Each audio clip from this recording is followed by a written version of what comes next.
পথের দাবি বাঙালি কথা সাহিত্যিক শরৎচন্দ্র চট্টোপাধ্যায় কর্তৃক রচিত একটি জনপ্রিয় উপন্যাস। শরৎচন্দ্র চট্টোপাধ্যায়ের এই অসাধারণ বইটি আপনাদের মাঝে শেয়ার করছি। 31টি পরিচ্ছেদের পথের দাবি বইটি আমি রিভিউ করছি গল্প আকারে। আপনারা চাইলে যে কোনো সময় যে কোনো ওয়েবসাইট থেকে পথের দাবি বইটির পিডিএফ খুব সহজে ডাউনলোড করে অথবা অনলাইনে অথবা লাইব্রেরি থেকে ক্রয় করে পড়তে পারবেন। আর যাদের হাতে সময় নেই তারা আমার বকবকানি শুনেই পথের দাবি বইয়ের মলাটের ভিতরের ভুবন থেকে ঘুরে আসতে পারবেন। আর না পড়া উপন্যাসগুলো তাতে আপনার পড়া হয়ে যাবে। ভারতে ব্রিটিশ উপন্যাসিক শাসকের বিরুদ্ধে এক অসাধারণ বিপ্লবী সংগ্রামের কাহিনী নিয়ে ব্রিটিশ শাসন আমলে লিখিত এক রাজনৈতিক ও সাহসী উপন্যাস হচ্ছে পথের দাবি। পথের দাবি যখন বই আকারে প্রকাশিত হবার সাথে সাথে জনমানসে উত্তেজনা তৈরি হয়েছিল।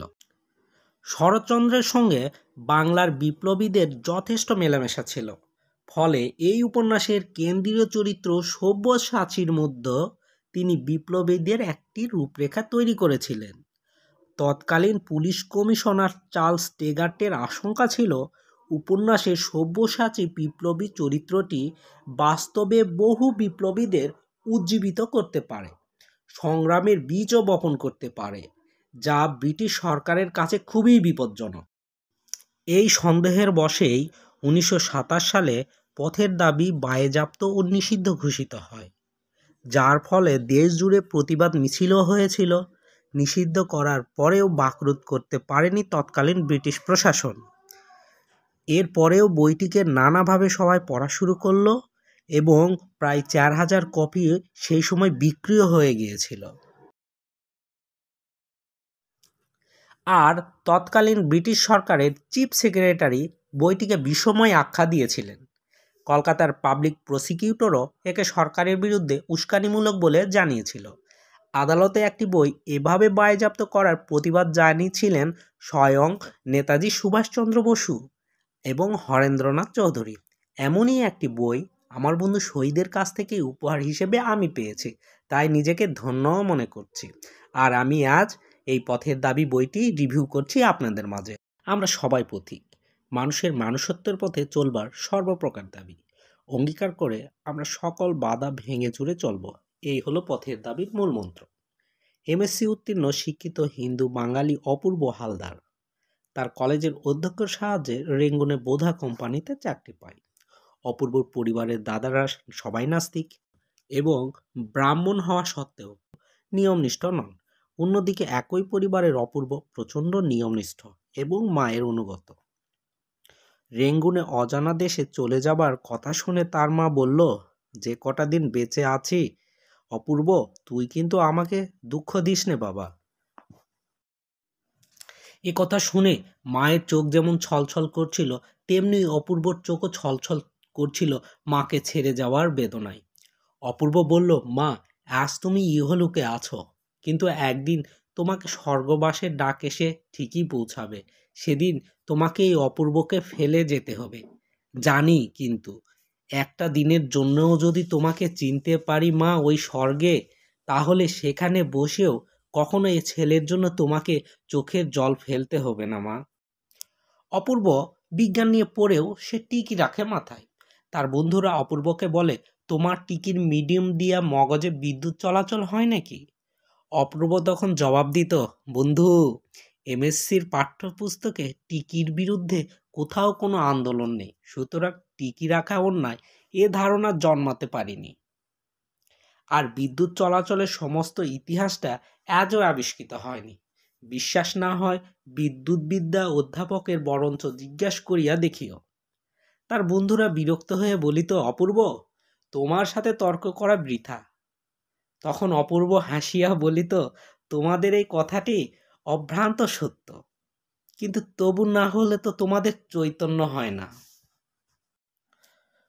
ওই যে গল্পের শুরুতে বললাম, অপূর্ব রেঙ্গুনে চাকরি হয়েছে, তাই বাংলাদেশ থেকে পাচক তেওয়ারিকে সঙ্গে নিয়ে রেঙ্গুনের উদ্দেশ্যে রওনা হয়। রেঙ্গুনে এসে জোসেফ সাহেবের বাড়িতে ওঠে। আর সেখানেই পরিচয় হয় খ্রিস্টান মেয়ে ভারতীর সঙ্গে। যদিও ব্রাহ্মণ পুত্র হওয়ায় ভারতীকে এড়িয়ে যেতে অপূর্ব, কিন্তু নানা ঘটন অঘটনের বেড়াজালে পড়ে একে অপরকে পছন্দ করে ফেলে। এতটুকু পর্যন্ত পড়ে যে কোনো পাঠককে মনে হতে পারে নায়ক অপূর্ব এবং নায়িকা ভারতী। মনে হতে পারে এ এক প্রেমের উপাখ্যান। উপন্যাসের মোড় ঘুরে যায় সব্যসাচীর আগমনে। তিনি একজন বিপ্লবী, ভারতের স্বাধীনতায় যার একমাত্র লক্ষ্য ও উদ্দেশ্য। তারই গড়ে তোলা সংগঠন পথের দাবি, যার চালিকা শক্তি ডাক্তার সব্যসাচী। উপন্যাস জুড়েই আছে পথের দাবি সংগঠনের ও তার সদস্যদের কাজকর্ম। সব্যসাচীর আশ্চর্য জীবন, ভারতীর সরলতা, অপূর্বের ভীরুতা, সুমিত্রার কঠোরতা উপন্যাসটিকে নিয়ে গেছে অনন্য এক উচ্চতায়। পথের দাবি একটি যেহেতু বিপ্লবিক সংগঠন, এর প্রেসিডেন্ট কিন্তু সুমিত্রা, আর এর চালিকা শক্তি তো আমরা জানি ডাক্তার সব্যসাচী। এছাড়াও ভারতী, শশী, নবতারা, হীরা সিং এই প্রমুখ আরও অনেকে বিচ্ছিন্নভাবে এই সংগঠনের সাথে ওতপ্রোতভাবে জড়িত। মারাঠি ব্রাহ্মণ পেশায় অ্যাকাউন্টেন্ট রামদাস তলওয়ারকরের সঙ্গে অপূর্বের রিক্ততা বা বন্ধুত্ব গড়ে ওঠে রেঙ্গুনে, সে তার সহকর্মী। বাংলাদেশ পুলিশের পদস্থ অফিসার নিমাইবাবুর কাছ থেকে অপূর্ব বিপ্লবী সব্যসাচীর সম্পর্কে প্রথম জানতে পারেন। এই নিমাইবাবুর চাকরি করে দিয়েছিলেন অপূর্বের বাবা, তাই অপূর্বের প্রতি অল্প হলেও বিশেষ যত্নবান ছিলেন নিমাইবাবু। নিমাইবাবুর কাছে সব্যসাচীর কথা শুনে তার সম্পর্কে অপূর্বের শ্রদ্ধার সীমা থাকে না, কারণ অপূর্ব ছিল একজন দেশপ্রেমিক। ইতিমধ্যে সব্যসাচীর আসার খবরে স্টিমার থেকে কয়েকজন বাঙালিকে সন্দেহবশে থানায় ধরে নিয়ে যাওয়া হয়। সব্যসাচীকে দেখার কৌতূহলেই অপূর্ব রেঙ্গুন থানায় যায় নিমাইবাবুর সঙ্গে। যদিও অন্য একটি কারণে থানায় যাচ্ছিল, কেননা আগের দিন তার মেসের ঘরে চুরি হয়ে গিয়েছিল। সে সন্দেহ করেছিল ভারতীকে, আর সে কথা জানাতেই সে থানায় যেতে চেয়েছিল। পথে যেহেতু নিমাইবাবুর সঙ্গে দেখা হয়ে যাওয়ায় ওই বিষয়টি সে জানতে পারে। রেঙ্গুন থানায় বার্মা অয়েল কোম্পানির কাজ ছেড়ে আসা 6 জন বাঙালির নাম ঠিকানা জেনে নিয়ে এবং সঙ্গের জিনিসপত্র পরীক্ষা করে জগদীশবাবু তাদের ছেড়ে দেন। তারপরই সব্যসাচী মল্লিককে হাজির করা হয় নিমাইবাবুর সামনে, যিনি আসলে পলিটিক্যাল সাসপেক্ট। বয়স তার 30-32-এর কম নয়। চোখের দৃষ্টি অদ্ভুত রকমের রোগা চেহারা এবং সামান্য কাশিতে এমন হাঁপানি হচ্ছিল তার, দেখে মনে হচ্ছিল আয়ু ক্ষণস্থায়ী। তার পোশাক খুবই আশ্চর্য রকমের, যা দেখে নিমাইবাবুর কখনোই সন্দেহজনক বলে মনে হয়নি। তিনি ভাবেন যে সব্যসাচীর রুচির সঙ্গে এই লোকটির রুচির কোনো মিল নেই। লোকটির নাম গিরিশ মহাপাত্র। তাকে তল্লাশি করে পাওয়া যায় একটি টাকা, গন্ডা কয়েক পয়সা, একটি লোহার কম্পাস, ফুটরুল, দেশলাইট, বিড়ি ও গাঁজার কলকে। নিমাইবাবু সন্দেহজনক কিছু না পেয়ে তাকে মুক্তি দেন এবং রাতের মেল ট্রেনের প্রতি নজর দেন। তার কাছে খবর আছে যে সব্যসাচী বার্মা এসেছেন। ওই যে বললাম গিরিশ মহাপাত্র, ওই গিরিশ মহাপাত্রই কিন্তু হচ্ছে আমাদের সেই সভ্য। অপূর্ব সঙ্গে সঙ্গে গিরিশ মহাপাত্রের ভাঙা টিনের তরঙ্গ, ময়লা বিছানা নিয়ে বেরিয়ে যায়। অপূর্ব ও রামদাস তলোয়ারকার একসঙ্গে অফিসে টিফিন করার সময় অপূর্ব তার ঘরের উপরতলার চুরির ঘটনা রামদাসকে বলে। সেই সঙ্গে গিরিশকে নিয়েও ঠাট্টাও করে দুজনে। অপূর্ব জানায় যে নিমাইবাবুর থেকেও যাকে শিকারীর মতো নিমাইবাবু খুঁজে বেড়াচ্ছেন তিনি বেশি আপনজন, কারণ দেশের কাছে আত্মীয় আপন কেউ নাই অপূর্বের কাছে। অফিসের বড় সাহেবের থেকে সেদিনই অপূর্ব একটা টেলিগ্রাফ যায় যে ভামু ম্যান্ডালে শোয়েবু মিথিলা প্রমুখ এর অফিসে গন্ডগোল চলছে বলে অপূর্বকেই ভামুতে সত্বর যেতে হবে। অপূর্বও রাজি হয়ে যায়। স্টেশনে দেখার জন্য তলোয়ারকর আসে। হঠাৎ করে সেখানে সাক্ষাৎ হয় গিরিশ মহাপাত্রের সঙ্গে। দুজনে কথা বলে গ্রীশ নমস্কার জানিয়ে চলে যায়। আর এই গ্রীশ মহাপাত্রই ছিল ছদ্মবেশী সব্যসাচী ডাক্তার। ট্রেন ছেড়ে দিলে অপূর্ব ভামুর উদ্দেশ্যে রওনা হয়।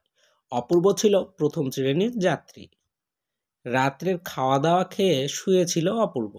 সে ভেবেছিল কেউ তাকে বিরক্ত করবে না, কিন্তু অযথা পুলিশের লোক বারবার তার ঘুম ভাঙিয়ে দিলে সে প্রতিবাদ করে। কিন্তু এর ফলে বার্মার সাব ইন্সপেক্টরের কাছে তাকে আবারও অপমানিত হতে হয়।